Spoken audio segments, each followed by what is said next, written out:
बिहार में एमएलसी चुनाव के नतीजे आ गए हैं। मतलब लगभग कहीं खेल सीधा रहा है तो कहीं खेल में खेल हो गया है।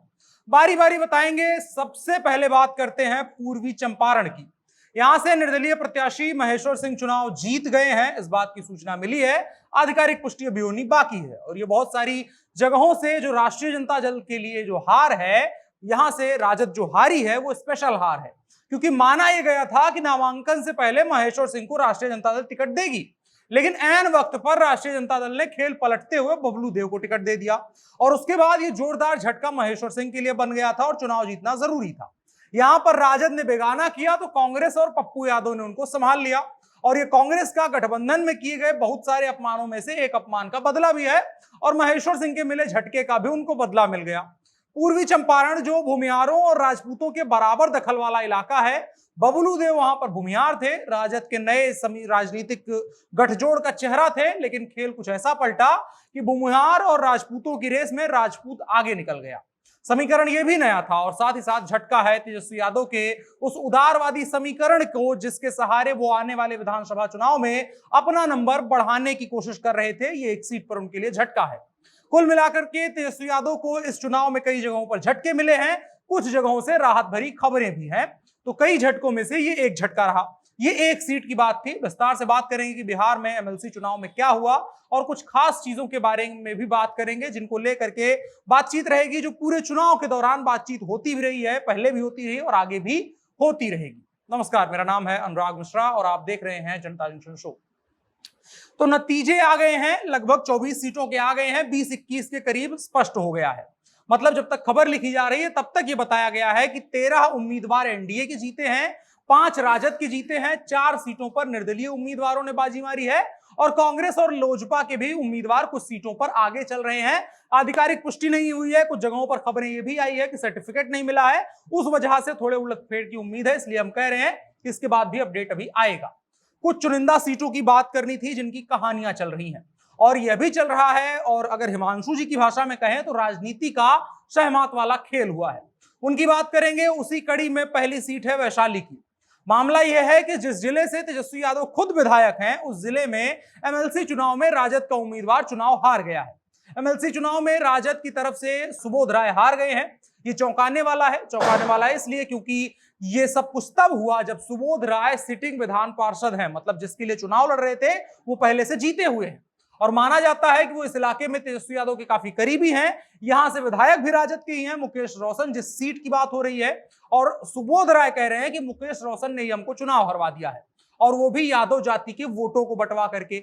मतलब अभी तक बात होती थी कि यादव इनकी तरफ जा रहे हैं, भूमिहार जा रहे हैं, तो समाज में बंटवारा हो रहा है। अब यादव के बीच बंटवारे की बात आई है। सुबोध राय कह रहे हैं कि विधान परिषद के इस चुनाव को में जो है वैशाली के चुनाव को कृष्णौट बनाम मजरौट बना दिया गया। मजरौट लोगों ने मुझे धोखा दे दिया है, उन लोगों ने मुझे वोट ही नहीं दिया, मैं इसी कारण चुनाव हार गया। कृष्णौट और मजरौट दोनों ही यादव जाति में आने वाली उपजातियां हैं।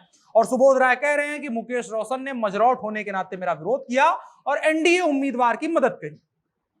ये समीकरण चल रहा है, कोई आधिकारिक पुष्टि नहीं है। बाकी अब जो कुछ भी हो, लेकिन तेजस्वी यादव के सबसे करीबियों में से एक सुबोध राय की हार ने तेजस्वी यादव की राजनीति की जो मिड रिलॉन्चिंग थी, मतलब कि अब इसके 2 साल के बाद लगभग चुनाव होना है, तो जो मिड रिलॉन्चिंग थी, एक तरीके से नए सिरे की राजनीति गढ़ने की कोशिश कर रहे थे तेजस्वी यादव, अपने ही गढ़ में हार ने उसको थोड़ा सा झटका दिया है। और ये झटका बड़ा इसलिए है क्योंकि बगल की ये सीट राघोपुर से तेजस्वी यादव खुद भी विधायक हैं, और जिस सीट के विधायक की बात हो रही है, मुकेश रोशन की बात, वहां पर कभी तेज प्रताप भी चुनाव जीत चुके हैं। मतलब कृष्ण और अर्जुन के गढ़ में खेल गड़बड़ हुआ है, और जिसका मतलब यह होता है कि आगे की महाभारत कठिन रहने वाली है। अब हम चलते हैं अगली सीट पर, वो है गोपालगंज की सीट। चर्चा गोपालगंज की सीट की इसलिए है क्योंकि जिस समीकरण से गप्पू राय जीते हैं वो अद्भुत माना जा रहा है। कहा जा रहा है अब की बार भूमिहार और ब्राह्मण साथ मिल गए हैं, जो गोपालगंज के लिए आम समीकरणों में नया समीकरण है। पप्पू पांडे और गप्पू राय के समीकरण ने एक तरफ नए गठजोड़ को सफल बनवाया है, तो दूसरी तरफ झटका तेजस्वी यादव के नए समीकरण, यादव के साथ साथ भूमिहार राजपूत के साथ साथ अन्य जातियों को जो जोड़ने का गठजोड़ वाला गठबंधन बनाने का एक तरीका था, उसको झटका है। क्योंकि ये वही गोपालगंज है जहां तेजस्वी यादव ने कुछ रोज पहले ही कहा था कि सारे यादव को ये टिकट थोड़ी देंगे, और अगर ऐसा करेंगे तो बाकी जातियों का क्या होगा। बाकी जातियों का ख्याल रखने के चक्कर में यादव नाराज हुए, वो बात अलग है, लेकिन उसके साथ साथ बाकी लोग भी साथ नहीं आए, जिनको जिनकी वकालत करते हुए उन्होंने यादवों से एक तरीके से दुश्मनी मोल ली, वो और बड़ा समीकरण है और बड़ा झटका है। इसके अलावा चर्चा पटना की भी है, राजधानी है तो जाहिर तौर पर सत्ता पक्ष को मानसिक बढ़त मिल ही रही होगी, लेकिन वोटों में पीछे छूट गए हैं और यहां से राजद के उम्मीदवार कार्तिकेय मास्टर जीत गए हैं। कार्तिकेय मास्टर को लेकर के बड़ी चर्चाएं रही हैं। कहा गया कि यहाँ के विधायक रीतलाल यादव अपने भाई के लिए टिकट मांग रहे थे, लेकिन बीच में अनंत सिंह आ गए। वीडियो भी वायरल हुआ जहां पर अनंत सिंह और रीतलाल यादव मिले और कहा गया कि उस मुलाकात ने इस बात की मुहर लगा दी कि अनंत सिंह ने रीतलाल यादव को भी राजी करवा लिया है और जेल में बैठे बैठे ही मास्टर साहब को एमएलसी बनवा दिया है। कहा जा रहा है कि रीतलाल यादव के भाई का टिकट पक्का था, लेकिन तभी अनंत सिंह ने सुझाव दिया कि जीतना है तो मास्टर जी को टिकट दीजिए। गोटी फिट हुई और नतीजा रहा कि राजधानी में राजद के एमएलसी बने हैं और पटना की इस सीट पर अनंत सिंह की कृपा से भूमिहार प्रत्याशी राजद के लिए जीता है, जो एक तरीके से तेजस्वी यादव के लिए सुखद खबर है, जो तेजस्वी यादव को दिलासा दे रहा होगा कि जिस समीकरण की जमीन उन्होंने बनाने की कोशिश करी है वो सफल होती हुई नजर आ रही है। इसका सबूत एक और सीट पे मिला, पश्चिमी चंपारण सीट, जहां तेजस्वी यादव के एक भूमिहार उम्मीदवार ने ही जीत हासिल करी। यहां आरजेडी के इंजीनियर सौरभ ने जीत हासिल करी है। 18 साल से ये किला भारतीय जनता पार्टी का था, एक तरीके से अभेद दुर्ग माना गया, लेकिन उसमें आरजेडी के भूमिहार कैंडिडेट ने सेंधमारी कर ली। तो ये भी एक बड़ा समीकरण है और तेजस्वी यादव की जो नई राजनीति गढ़ने की कोशिश कर रहे हैं उसके लिए थोड़ी थोड़ी हरी झंडी मिल रही है कि अगर इस तरीके से वो सामरिक राजनीति और एक तरीके से उदारवादी राजनीति जिसको कहा जाए और एमवाई चश्मे में देखी जाने वाली हमेशा की जो पारंपरिक आरजेडी की राजनीति रही है उससे बाहर निकाल करके उदारवादी और समावेशी राजनीति जो करने की कोशिश करी है उसको 50-50 जो है वो समर्थन मिला है बिहार की जनता का। तो एक तरीके से ये सकारात्मक खबर है तेजस्वी यादव के लिए, लेकिन ये सकारात्मकता उत्तर प्रदेश में भी ऐसी ही दिखी थी। अखिलेश यादव ने भी कमोबेश ऐसी ही राजनीति शुरू करी थी, लेकिन समर्थन उनके पास तो जुड़ा, लेकिन सरकार बनाने भर का समर्थन नहीं जोड़ पाए थे। तो क्या तेजस्वी यादव को जो 50% हरे वाली झंडी मिली है, जो 50% नहीं मिली है, वो उनके लिए आगे की राह कठिन करने वाला है, क्योंकि यादव विरोध कर रहे हैं, इस बात की कई खबरें सामने आई हैं। और इसके अलावा जिन नंबर्स की हमने कुछ दिन पहले बात करी थी उसी के आसपास आंकड़े आए हैं और जिस बात का अंदेशा था कि भाजपा जीत कर भी हारेगी और राजद हार करके भी जीतेगी, वही हुआ है। कुछ जगहों के परिणाम दिल तोड़ने वाले हैं तेजस्वी यादव के, खास करके वैशाली में जो हुआ है वो इलाका गढ़ माना जाता है तेजस्वी तेज प्रताप या कह लें राजद का।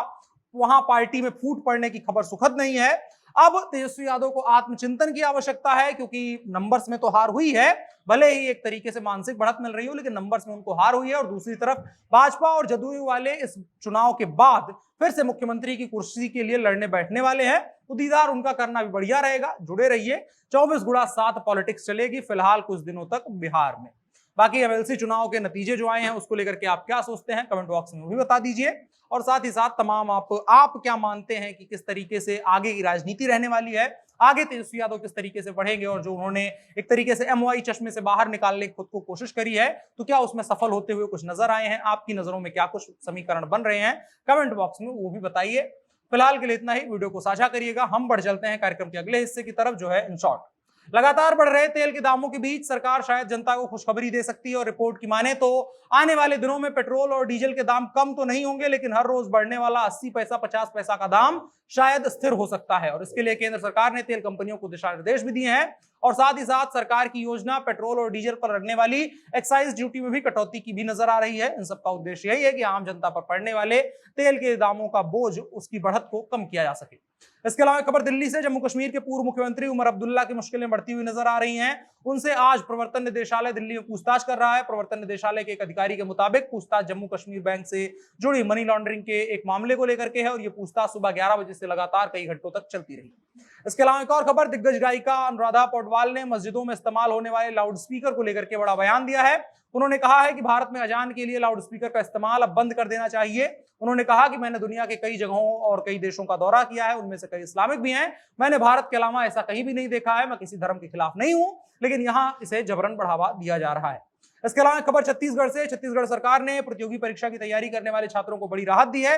छत्तीसगढ़ सरकार के मुख्यमंत्री भूपेश बघेल ने ऐलान किया है कि प्रतियोगी परीक्षा के आवेदन के लिए कोई भी शुल्क नहीं देना पड़ेगा। और इसका ऐलान करते हुए छत्तीसगढ़ के मुख्यमंत्री भूपेश बघेल ने छत्तीसगढ़ी भाषा में कहा, काका अभी जिंदा है। और ये बड़ी अच्छी खबर है। अन्य राज्य सरकारों को भी इसके बारे में सोचना चाहिए, क्योंकि भर्तियां होती नहीं है, तमाम मामले कोर्ट में अटक जाते हैं और लड़कों की जेब पर, लड़कियों की जेब पर इसका बोझ बढ़ता जाता है। और कई प्रतियोगी ऐसे होते हैं जो चाह रहे होते हैं कि इसका फॉर्म भर दिया जाए, लेकिन तमाम पैसे की कमी और तमाम चीजों की वजह से वो ऐसा नहीं कर पाते हैं। तो अन्य राज्य सरकारें भी इसको लेकर के सोच सकती हैं। इन शॉर्ट्स में इतना ही। अब बढ़ चलते हैं कार्यक्रम के अगले हिस्से की तरफ, जो है आज का कानून। सुप्रीम कोर्ट ने चोरी के अपराध में कारावास की सजा काट रहे व्यक्तियों की दोष सिद्धि के आदेश में हस्तक्षेप करने से इनकार करते हुए अच्छे आचरण की कसौटी के आधार पर उनकी रिहाई का निर्देश दिया है। जस्टिस संजीव खन्ना और जस्टिस बेला एम त्रिवेदी की खंडपीठ ने भारतीय दंड संहिता की धारा 379 के तहत अपराध के लिए अपीलकर्ता पर अदालतों द्वारा दी गई 3 महीने की सजा के संबंध में निर्देश जारी किया। साथ ही कहा कि अपीलकर्ता के खिलाफ कोई आपराधिक इतिहास नहीं है।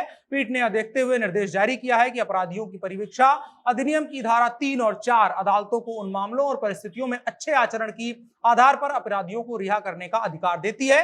इसके अलावा सीआरपीसी की धारा 360 और 361 भी अदालतों को उन मामलों में परिस्थितियों में अच्छे आचरण के आधार पर अपराधियों को रिहा करने का अधिकार देती है। इसलिए अपीलकर्ताओं पर लगाए गए दोष सिद्धि और सजा को बरकरार रखते हुए पीठ ने निर्देश दिया है कि अपीलकर्ताओं को अच्छे आचरण के आधार पर रिहा किया जाए। ध्यान दिया जाए, यह आदेश नहीं निर्देश है। आज के कानून के हिस्से में इतना ही। अब बढ़ चलते हैं कार्यक्रम के आखिरी हिस्से की तरफ, जो है नसीहत। नसीहत कबीरदास की तरफ से है। वो कहते हैं, तिनका कबहु न निंदिए जो पांव तले होए, कबहु उड़ अखियन पड़े पीर घनेरी होए। जिंदगी में हम बहुत सारी चीजें ऐसी होती हैं जिनको बहुत छोटा मानते हैं, लेकिन बाद में जाकर के वो बड़ी मुश्किलें हमारे लिए बन जाती हैं। तो ऐसे में किसी चीज को छोटा, किसी चीज को बड़ा नहीं मानना चाहिए। सभी का बराबर सम्मान करना चाहिए और उनकी स्थितियों परिस्थितियों के हिसाब से आकलन करके या एक तरीके से माना जाना चाहिए कि एक बेहतर व्यवहार सभी के साथ करेंगे तो जिंदगी बेहतर और सुखद हो सकती है। आपकी क्या राय है कमेंट बॉक्स में जरूर बताएं और साथ ही साथ कार्यक्रम को साझा करें। हम देश, दुनिया, उत्तर प्रदेश, बिहार खास करके इनकी खबरों पर लगातार बात करते रहते हैं। आपकी राय को भी सम्मिलित करने की कोशिश करते हैं अलग अलग रूपों में। फिलहाल के लिए इतना ही। मेरा नाम अनुराग मिश्रा है। आप जनता जंक्शन देख रहे थे। कैमरे पर मेरे साथ ओम प्रकाश थे। शुक्रिया।